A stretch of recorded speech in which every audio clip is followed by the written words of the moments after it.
Welcome to the Pirate Broadcast, where we interview interesting people doing interesting things, where you can expand your connections, your community. Kindness is cool and smiles are free. And let's get this party started. And it's a beautiful day for the Pirate Broadcast, and we're here for another episode to bring another pirate on board and talk interesting people doing interesting things. And, you know, we love to do that. And if you're new here to the channel and you want to check a few things out, you can always go over to russjohns.com/pirate broadcast. Check out, 200, 300 episodes, or YouTube, or Facebook, or LinkedIn, or Twitter, wherever you want to hang out. We're there. So without further ado, Brenden, how are you? Good morning. Very good, Russ. How about yourself, man? Excellent.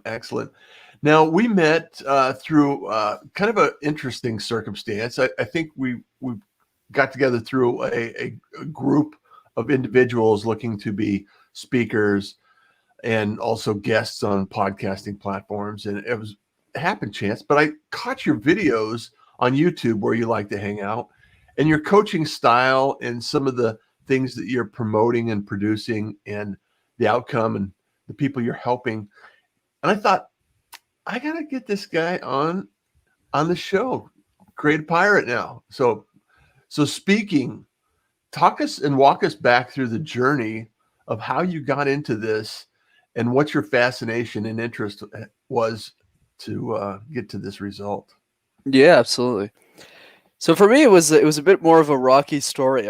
When I was 5 years old, which dates me back, I guess, my parents looked at me and they said, "Hey, you live in Montreal, buddy, which means you got to learn the French language. So we're going to put you in a French education school." Except one problem, Russ. I didn't know how to speak the language. So not only was I uncomfortable with presentations my whole life, like everyone else was, I had to present in a language I didn't even know. So you can imagine me in grade 1 or grade 2, just looking at the crowd and saying, bonjour. And that was my life for the first 12 years of my education. And then after, what happened is when I went to university, I started doing these things called case competitions. Think of it like professional sports, but for nerds. So other guys my age were playing football or soccer or baseball or something. People still play baseball these days. But then for me, it was more about how do I apply that competitive spirit into something that I would rather do instead. And an example of that happened to be presentations.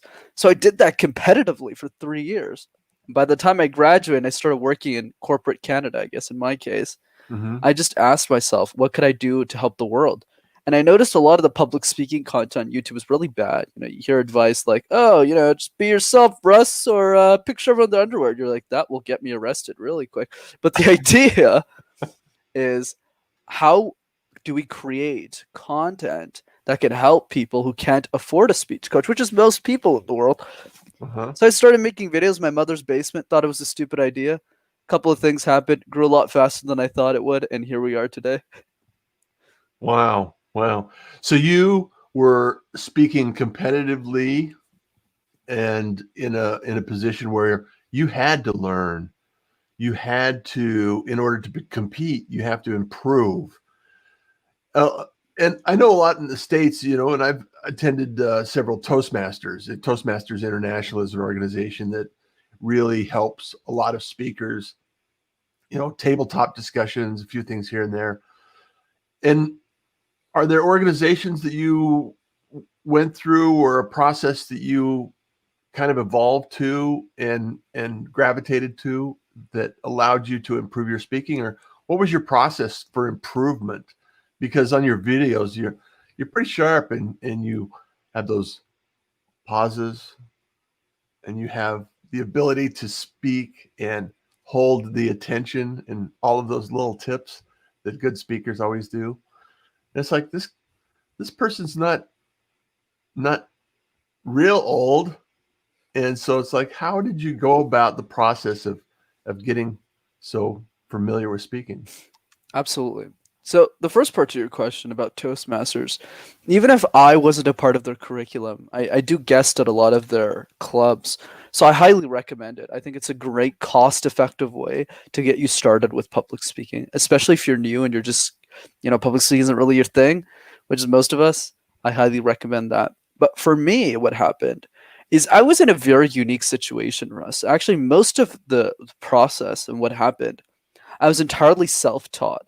So you can think of me being on a professional sports team, but for presentations. So Mm. I'm like the Michael Jordan no one really cares about, in the sense that I was coaching a lot of the best business students to fly out around the place to compete in these competitions. So to give you more context here, there's a lot of schools around the world that literally do this. They spend $10,000 to enter a competition, fly out sometimes from Singapore, Thailand, Australia, all the way to Montreal or the States. Hotels, accommodations, everything is paid by the school just for them to give PowerPoint slides. That's the kind of world that I was a part of. It's literally insane. And I can give you some examples, like the University of Florida, the University of Pennsylvania, the Wharton School of Business, Georgetown University in the States. All of these universities are case competitor schools. So they have really good students who do really well in these competitions. And the reason I got better is because in that subculture, where nobody else cared about presentations, in that small niche group of people, we were 80 people. I was running the world's biggest program at the time. Everyone only cared about presentations. So when you're having lunch or dinner with someone, it wasn't about the sports game yesterday. You could clearly tell I don't watch those kinds of things. It was, hey, did you see the University of Florida give that introduction? They sucked. It's like that's it. That was my life. It was really intense. Yeah. Like, so every day that I wasn't presenting, because you could think of me as like the leader of that thing. So Mhm. every day that I wasn't presenting myself, I was probably practicing 2 to 3 times a week. I was coaching another team during the Mm. days I wasn't practicing, even during the holidays. That's how insane it was. And that's how, to your point, I was able to learn decades worth of experiences of communication in the matter of a few years. So the unintended consequence of me doing that I never thought would happen, is I ended up becoming the youngest professional speech coach in the world. Interesting. Interesting. That is fascinating. And there again, this is why I love the pirate broadcast and the opportunity to talk to people like yourself, is because when you pull on that thread and you identify that there's a subculture of people doing presentations where a lot of enterprise in corporate America has a hard time staying awake during presentations for the most part. There's a subculture of people in college working and striving to compete in the best possible presentation ever. Right. And let me link that together, actually.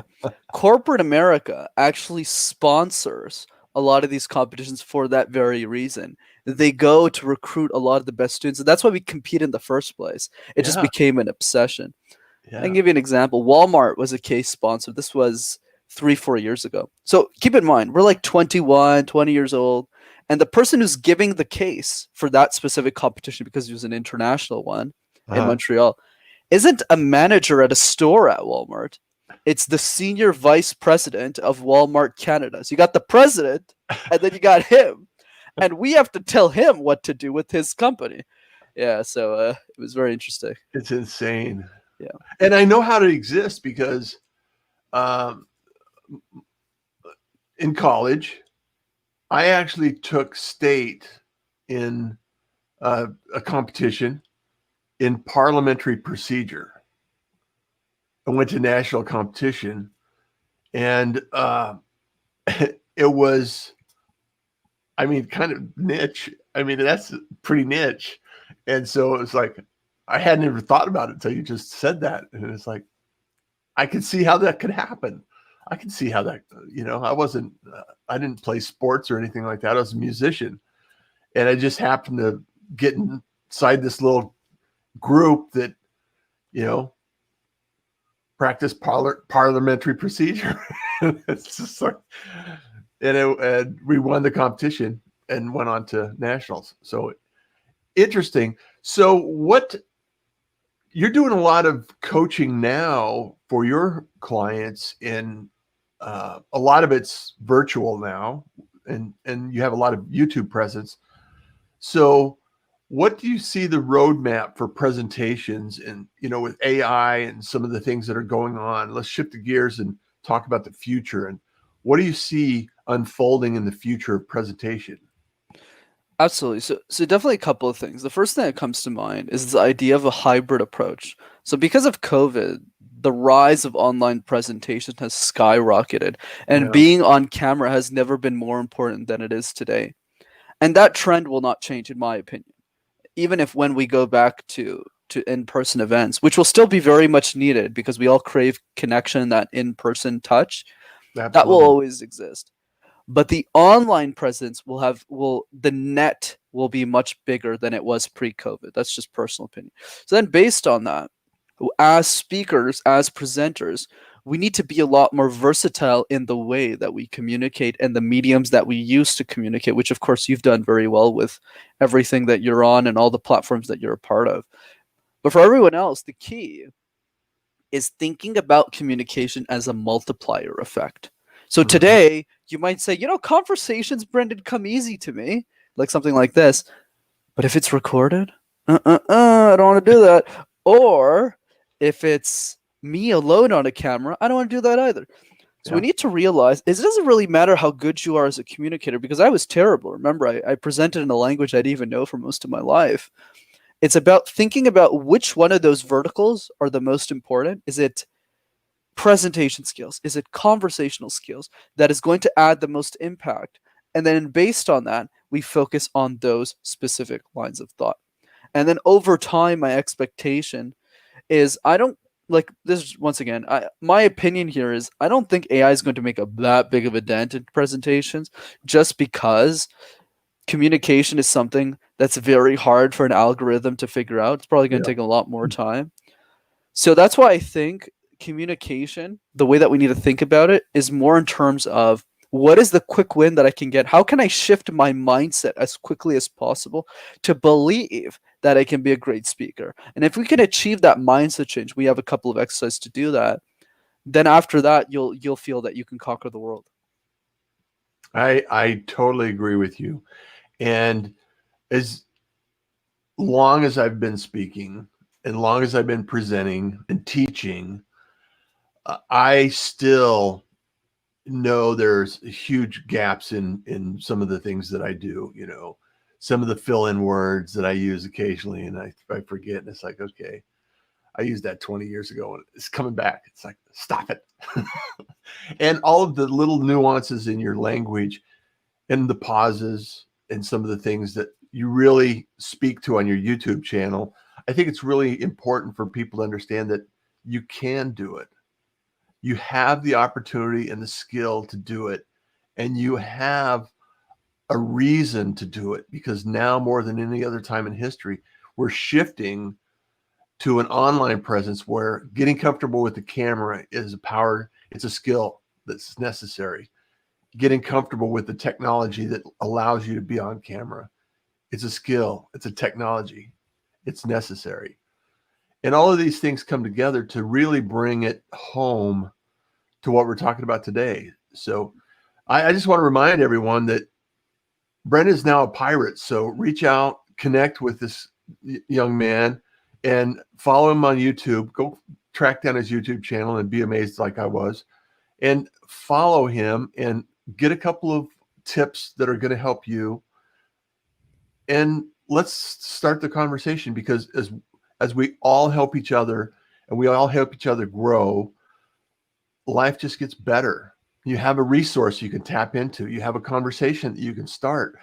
Even if you're in the grocery line, it's great to have an opening line that asks a question that starts a conversation. And it breaks that comfort zone, that level of that barrier that you see or perceive that isn't necessarily there all the time, and just start a conversation with people. So what has this presentation skill, superstar presentation skills, what have you received from it in terms of your business life, your career, and everything else? I mean, it has to have an impact on your day-to-day activity and conversations. Yeah, absolutely, Russ. I think the idea that people need to realize is public speaking is everything. It's not just about the presentation you have to give in the morning or to your boss or something like that.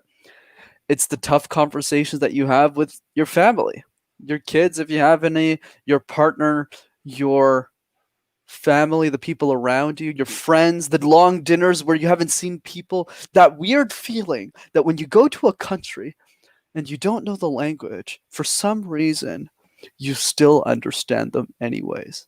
Yeah. That is what communication is all about. So, the question that I have for people to help you think about how communication can make your life better is the following: how would the world change if you were an exceptional communicator? If you're one of the best communicators in the world, how would the world change? And if your answer to that question is, like I can get it like a job promotion at work, not the right way of thinking about it. But rather, if you say, hey, me and my family argue most of the time because we don't understand each other. So if I'm able to clearly communicate what I'm trying to say, my life will be better. And that's true with everything else, from the business negotiations that you have to the way that you borrow books at a library. It's all the same thing at the end of the day. Yeah. And the better we get at those interactions, the better and more fruitful our life becomes. I think also the journey with the pirate broadcast and having these conversations for myself anyway have allowed me to bring a little clarity to what I'm thinking and what my opinions actually are, and allows myself to think clearly about what I want to say and what I want to share with the world. Because I think that's also a big part of it is I don't necessarily want to have a conversation with everyone. I just want to have conversation with interesting people doing interesting things. And it's not that it's not that anyone can't be interesting, because I think everyone has a gift. Everybody has a message to share.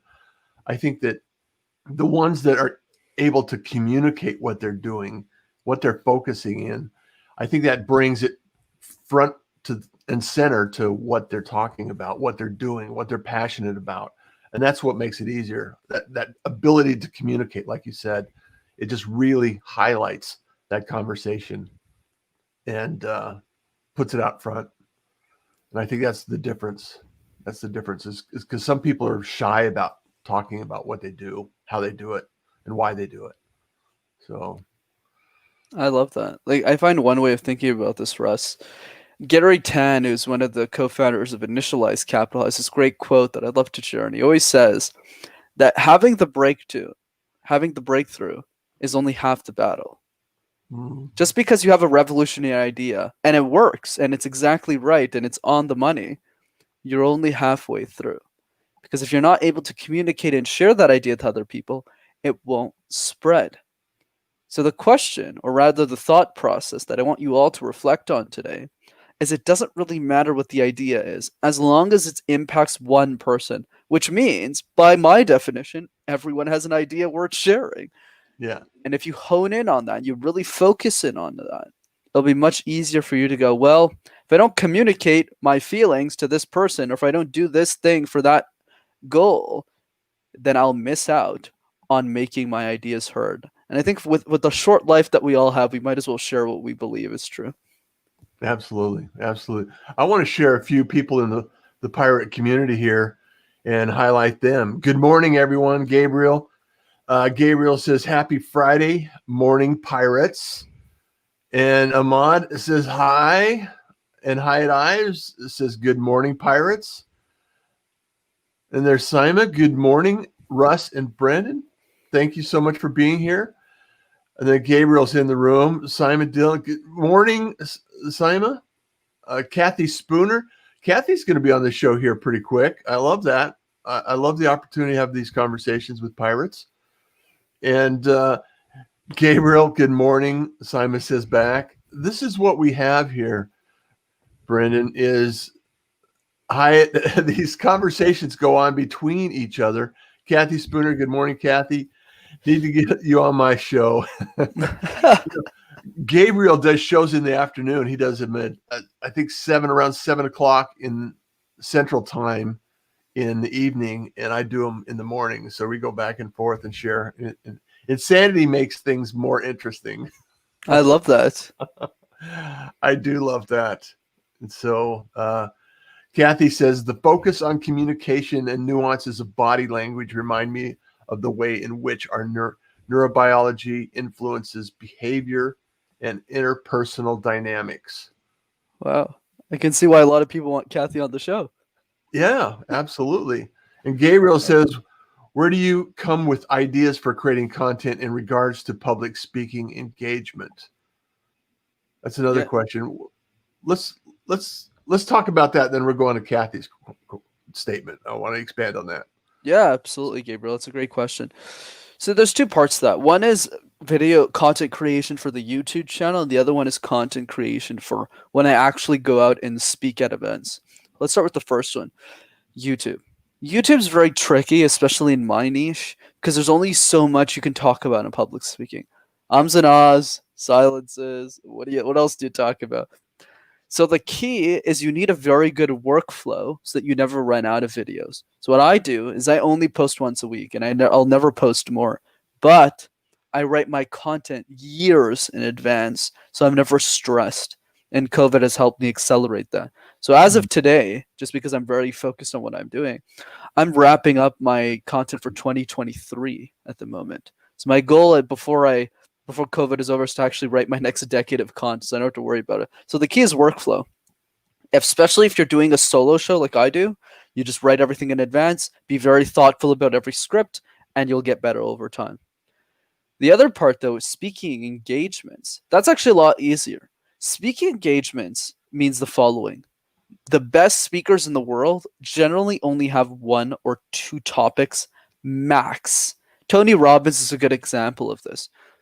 He's been presenting mindset, personal development, how to make a change in your life, the same seminar for 30 plus years, if not 40 years at this point. Yeah. So imagine we go to the seminar and then, Tony comes up to you, Russ, and goes, hey, you know what, Russ? I've been doing this mindset thing for 35 years. Do you want to talk about porcupines this weekend?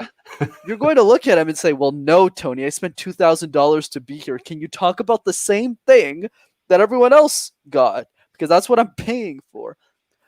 In addition, what I mean by this is it's not only that we want them to hear, we want to hear the same thing. We really want them to say the same thing. That's why we pay them, because we want them to deliver the same result over and over again. In the same way, people don't hire me to talk about porcupines, right? They hire me to talk about communication.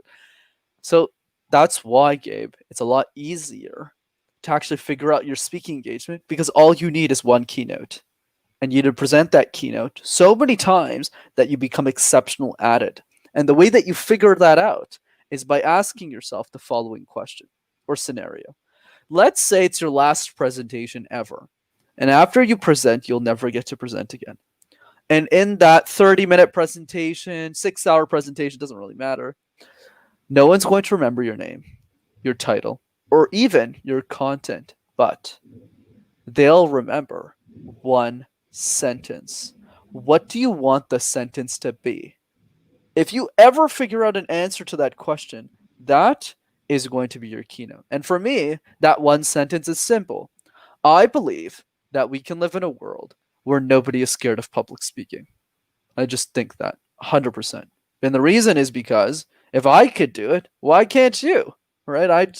I spoke in French my whole life. I still struggle with the language, and I was able to go back to English and present like this. So imagine what you could do with your life and your communication skills. So that's my one sentence. So figure out yours and then ask yourself, how do I communicate that idea in a way that gets people excited to talk about it? Yeah.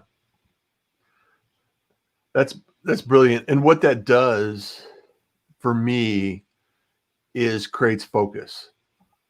And anything that doesn't contribute to that focus is unnecessary. And you can edit down to the essence of what the message and the communication needs to be. I had a I had an executive one time. I was presenting, and I was speaking a lot, saying nothing, and she just stops me. She goes, "Russ, cut the embroidery, get to the point. What are you saying?" And it stuck with me. It's like, that's great feedback. You don't need a lot of words to say what you mean. And that's communication, for myself anyway. And I thought it was really great to be able to pull that together and bring that to the table. And it's like, and that stuck with me. So it's obviously been something that I continue to work on and not ramble. So going back to Kathy's point, focus on communication, nuances, body language reminds me of the way neurobiology influences behavior and interpersonal dynamics, because speaking is one piece of the puzzle, and your hand gestures, your leaning in, the way you stand, and all of these things all add to the impact of the communication. And sometimes communication is about your positioning as much as what you're saying. Would you agree? Absolutely. And just to build on Kathy's point a bit further here to make things a lot simpler for the audience, is this idea that what you say is part of the entire package of what you're actually saying. So speaking out the words is one thing, but if you're not looking at the person directly as you're speaking to them, the other person feels that you're not paying attention to them. So it's all about understanding the social dynamics around public speaking, not just what you're saying, but how you're saying it. If I came up and I was super aggressive in the way that I was speaking, I was like, whoa, what's this guy doing? But instead, if I mirror the energy that you have, Russ, because you're a pretty calm guy, and I talk to you in that way, you might say, oh, wow, Brenden really understands me, even if I don't really know why. Mm-hmm. So it's these hidden components of public speaking. But the short story is, I wouldn't worry too much about it in the short term. I would focus a lot more on the things that are very objective, that are easy to control. Ums and ahs, silences, long pauses, all that stuff. And then as you get better as a speaker, you'll start to see things that not a lot of people can see, right? Through social dynamics, and you can figure out the rest out. Yeah, I love that. Thanks for sharing that. Wendy says, "Good morning, Pirates. Brenden is a rock star, and his message is so important." Thank you so much, Wendy. She's awesome. Gabriel said, "There are many things that I've learned from doing a live interview show that has taught me the importance of communication and understanding as an active listener. In presentations, it's not as much about active listening as it is about delivering the information very systematically. So how do you find the difference when you're coaching, or how do you teach the difference when you're coaching?" Right. So the question was about active versus passive. Did I get that? Well, it's more about, if you're presenting, it's a delivery. You're delivering information. When you're communicating, when it's a two-way conversation like this interview, gotcha. There's there's an opportunity to ask good questions and give feedback and go back and forth, and that communication style is a little different than just a presentation. So gotcha. How do you teach the difference? Absolutely, that makes a lot. That makes perfect sense. So the idea is, I don't want people to be bogged down by the details here. Oh, we got to understand the differences about all these things, but rather understand the following: the better you get at one, makes you more efficient at the other. So let's say you're somebody who loves having conversations like this, and it's easy because Russ is the host in this case, but you're deathly afraid of presentations. You need to bring the conversational skills into presentations. So I'll give you an example to demonstrate that.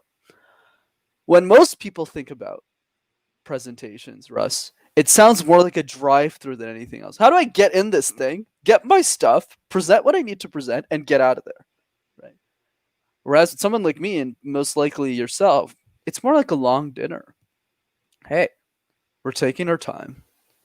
We're spending a moment that matters, and let's share it in a way that's meaningful for everybody. So you're not going to increase your pace. You're not going to speak too fast in the same way that if you had a dinner with somebody that you haven't seen in 5 years, you don't want the dinner to end. You're not going to look at this guy and go, "Hey, actually, buddy, I know we haven't seen each other in 5 years, but I got 5 minutes here." No, let's. But we do that in presentations. So we need to start treating our presentations more like coffee conversations with the people that we love, like with dinners, the people that we enjoy spending time with. But the opposite is also true. If we're really good at presentations, which is not it's not very common, but if you're really good at presentations and not very good at social skills, you need to apply the same logic. What made you successful in presentations? What is it about presentations that you like and about social interaction that you don't like? And then somebody might say, Brenden, sometimes when I talk to people, I just can't relate to them and I struggle with that presentations. Well, I don't really have to interact with people. I just need to talk and then I can walk away. So you go, okay, perfect. So now what you need to do is talk to people that you find really interesting, similar to your show, that it's easy for you to build a relationship with. Focus on those people first. Get the easy wins. Talk to Russ first. He's probably the easiest guy to talk to in the world. And then work your way up. Yeah. So the key is not one or the other. The key is, are we willing to learn from the other? Because there's one that we're always better at, whether it's presentations or conversational skills. And understanding this idea that as we get better at one, we all of a sudden become a master of all. Brilliant. I love that. I want to just highlight, I know we're wrapping up here, Brenden, and you probably have a busy day. So Tipping Point by Malcolm Gladwell stresses these points. He has a number of points that he brings to the table. Adam says, good morning. Suvadev says, this is my first time checking out the show. Amazing. Well, welcome to the pirate community and join us again. Thank you so much for being here. Kathy, Gabriel, Charles Ash, great topic. Thank you for the discussion. Much appreciated, Charles. And then we have, if we could communicate, we can build. If not, unscripted. Unscripted is my jam. Theme, theses, read the audience. Then Gabriel says, yes, this is a real show and conversation. And Howard Kaufman says, awesome. Thank you for bringing everything to the table here, Brenden. I love this, Brenden. I will be reaching out to you because I need to have you on my show. It's Please awesome. Please do, Gabe. Yeah. Hyatt says, the more specific you are consistently, the more in demand you become. All right. Very cool.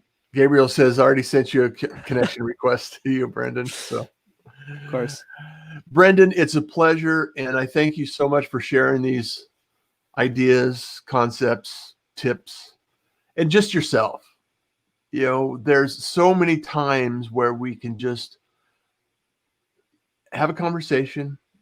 Somebody can listen in, just happens to be a few people, and enjoy the time together, just like a fine meal.